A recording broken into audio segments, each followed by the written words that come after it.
Bagvadar police station વિસ્તારના બડાડુંગરમાંથી વધુ એક દેશી દારૂની ભઠ્ઠી ઝડપાઈ છે। પોરબંદર લોકલ ક્રાઇમ બ્રાન્ચની ટીમે બડાડુંગરમાં દરોડો પાડ્યો ત્યારે દેશી દારૂનો આથો અને ભઠ્ઠીના સાધનો સહિતનો મુદ્દામાલ ઝડપાયો હતો।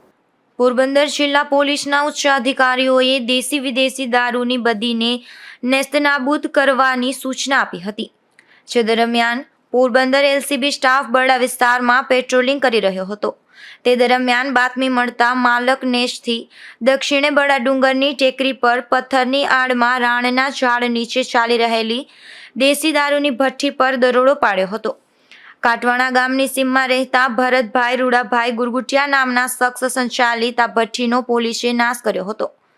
આ દરોડા દરમિયાન દેશી દારૂ બનાવવાનો 1700 લીટર આથો અને ભઠ્ઠીના સાધનો સહિત કુલ 11,900નો મુદ્દામાલ મળી આવ્યો હતો। ત્યારે પોલીસે આરોપી ભરત વિરુદ્ધ બગવદર પોલીસ સ્ટેશનમાં પ્રોહિબિશનનો ગુનો રજીસ્ટર કરાવ્યો હતો। આ સમગ્ર કામગીરીમાં Porbandar LCB incharge PI R K. Kambariya તેમજ સ્ટાફ જોડાયો હતો। ત્યારે આવડી મોટી દેશી દારૂની ભઠ્ઠી ચાલતી હતી તે બગવદર પોલીસ સ્ટેશનની હદમાં આવેલી છે। તો બગવદર પોલીસને આ ભઠ્ઠી કેમ ધ્યાનમાં ન આવી કે પછી બગવદર પોલીસની મીઠી નજર હેઠળ આ ભઠ્ઠી ચાલતી હશે તેવા સવાલો પણ ઉઠી રહ્યા છે। ધીરુભાઈ નિમાવત, ગુજરાત ન્યૂઝ, બગવદર।